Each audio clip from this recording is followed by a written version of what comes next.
Hello everyone and welcome back to Let's Play Hook. In the last part we started off the game and got here to the third level? I don't remember which level we're on. Oh well, I think this is level 3. And now we're going to continue on. Now last part I didn't really get much of a chance to go in much of the game's mechanics and such due to the fact that we had a nearly 7-minute long intro cutscene and 2 cutscenes after that, so... I already explained the basic controls last part, but the thing is with Peter is that he... obviously, quite simply, like Mario, has a run button, except unlike Mario, it takes him a while to even start building up speed. And you need to keep that in mind when you're doing your jumps, because the jumping is, while floaty, it entirely depends on your speed, how high and far you go, and it really makes a difference. Also, these purple enemies, do not jump over them, that's how they hurt you.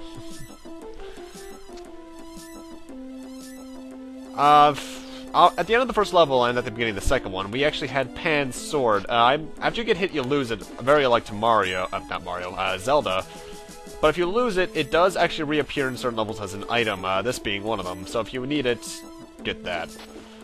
Also, as a bit of retrospect of how good this game actually is, well actually no, that's the wrong phrase, of how actually well optimized this game is for speedrunning. The world record is 15:44. That's shorter than the first part, I think. I've been bringing speedrun world records into my games a lot recently. Oh, you little... Got the sword and just immediately lost it. Games should give me invincibility frames during that. Ugh. Ah, well. I die here anyway.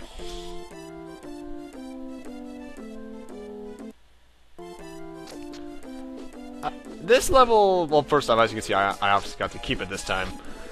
This level is actually not that hard. The only really hard part is the fact that you need to keep in mind how to dodge some of these enemies, because their hitboxes are somewhat disjointed, or at least the guys that roll are. Apples restore your HP to max, by the way.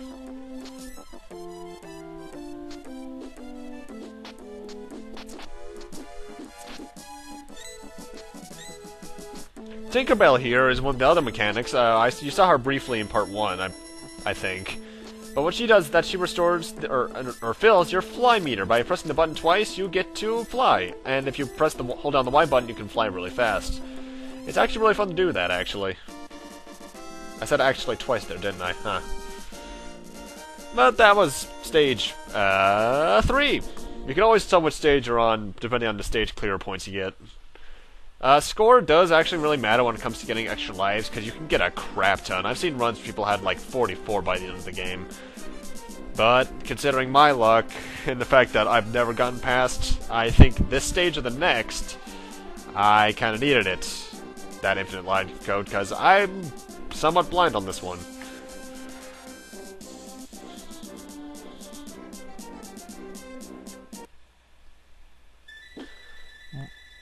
I will say, keeping your momentum with the run button is very crucial in order to get to these stages easily. Also, keep in mind that while you can lose a life from just losing your HP, or falling into various pits and such, you gotta keep in mind that timer in the top right as well, because if you take too long, you will die. And those tiger enemies that are on screen right now, all they can do is roar at you, which freezes you somehow. I guess you're frozen with terror? Eh. So keep that in mind, because if you get frozen over a pit, you're pretty much dead. Also, fly down here for the next HP increase. I think you might lose all the leaves you have if you get a game over. And when you get a game over, you actually do get the option to continue, which sends you back to the beginning of the stage you're at. I forget if you have a limited number of those. Oh, this isn't going to end well. Oh, God. Also, that's one bad kind of one of the kind of bad things about this game is that so far, if you die in a level that's not at a boss, you get sent away back to the beginning. Mind you, not that many of these levels are that long, or as challenging as I remembered. And we got mermaids here. The mermaids will actually keep you from falling into the bottomless pit, however, they might also push you into the mines. I think I briefly touched upon it last part, but just because this game is based off the movie doesn't mean they didn't take their liberties. Quite a few of the stages are based off things that were in the original story, like the mermaids, a certain skeleton later on, as far as I can remember. And otherwise. But mind you, when it comes to licensed games, you kind of need to take liberties at times, because otherwise it might not be able to make as good of a game, or as long of a game. Then again, 15-minute world record, this game might not be that long at all. I'm not sure if you can get crushed there, but if you can, it's news to me. Anyway, time for the boss of this stage, and by the way, not every stage is a boss. This random ship. Pretty much all the bosses take 3 hits to kill so far. This guy, the way you can hit this guy is that there's a random chance of him popping out of one of the 3 holes on this ship. The skull, the thing on the bottom, or in the back. He'll shoot barrel bombs into the air, and they'll slowly fly down and try to hit you. And he can also do touch damage, obviously. But he only takes 3 hits to kill, so he's not that hard. By the way, I love the boss music, as I mentioned in the last part, I believe.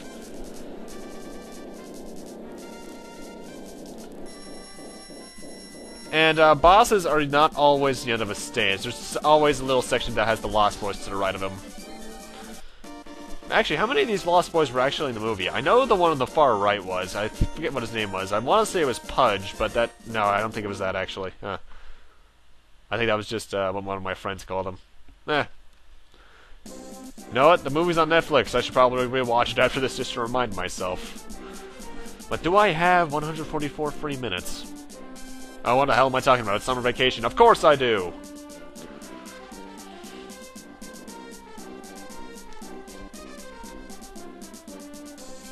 By the way, the world map music is awesome.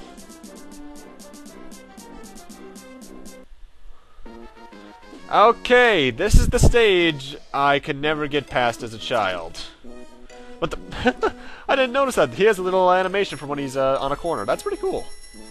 Mind you, a lot of games did that. Anyway, this level, being a cave, is going to have not only some water, but also some random quicksand and sea serpent things in the walls.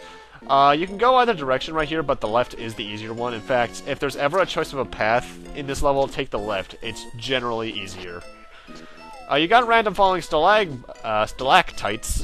Sorry. And I'll admit that first one I didn't even see there because my HUD was covering it. As I mentioned last part, swimming controls are you don't just swim automatically once you're in there. You'll constantly be slowly falling otherwise. You need to hold B in order to have full control. Although I didn't mention the last part, but you can actually skip the water in the first level in general if you keep your momentum high enough. Or not momentum, if you keep your speed high enough. You can risk the right if you want an extra life if you're playing this without a code, but I am, so yeah!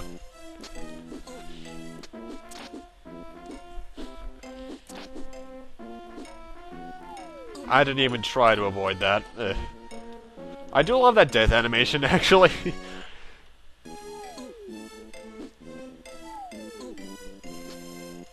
And I don't know why, but the song in this level reminds me a lot of Kefka's theme from Final Fantasy VI, and I don't know why. It weirds me out. I can't even think of why it is. And that was stage 5. We're actually halfway through the game. There's only 10 stages. I may have stated in the last part that there was 8. I was wrong about that. I may have. I'm not entirely sure. No, I only recorded that about an hour ago, and you think I would remember, but nope.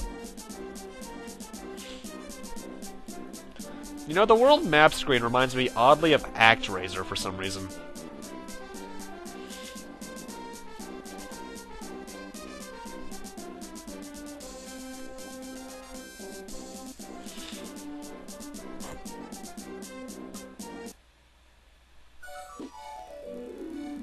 And ice level! Oh god. Actually, this is one of the better levels in the game so far. The ice physics aren't really much in play aside from the fact that the boulder throwing guys from stage 3 are back, and they now throw snowballs that get larger as they roll. And I love the music in this stage. Thus continuing the theme that ice levels, even if they are the worst levels, have some of the best music. There's a lot of instant death in this stage just due to bottomless pits. And the pirates who have shields, you can only hit them from behind, as you might think. Normal pirates, though, always go down in one. Not really a sword, I remember really having some sort of knife. And there's another leaf there if you got a game over, I think. Do you lose your HP gains when you get a game over? It's been forever. But either way, you might want to get that anyway, because it does restore health.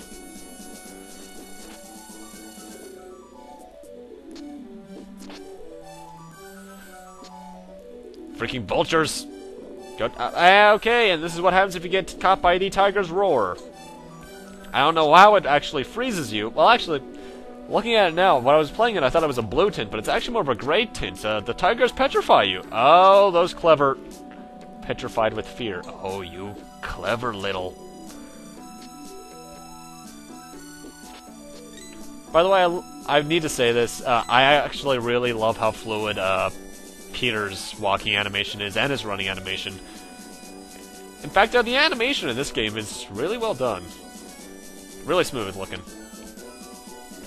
And again, graphically speaking, the game just looks impressive overall for Super Nintendo. Actually, when did this game come out? This came out in 92. A year after the movie, actually. Not the longest movie to game disconnect. Extra life there if you need it. I don't.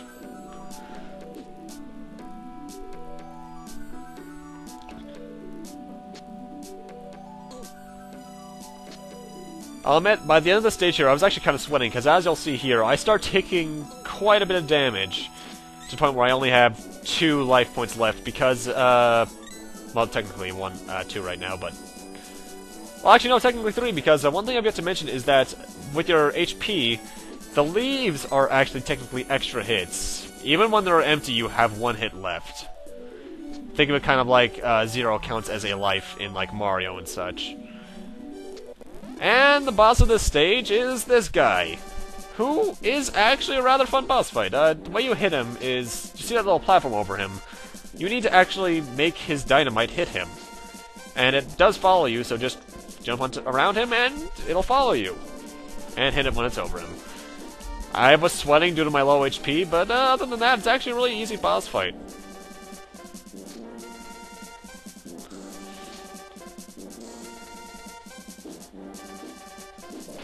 And he's down.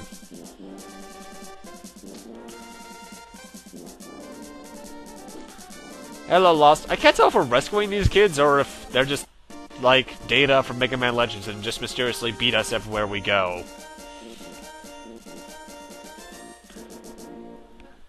But yeah, that was stage 6. Nothing too bad. In fact, I quite love it. But with that, I'm gonna need to end this off here. Thank you guys for watching. Rate, comment, subscribe, all that kind of stuff. And next time on Let's Play Hook, we'll be continuing on to Stage 7, which is an auto-scrolling stage. Yay. See you guys then.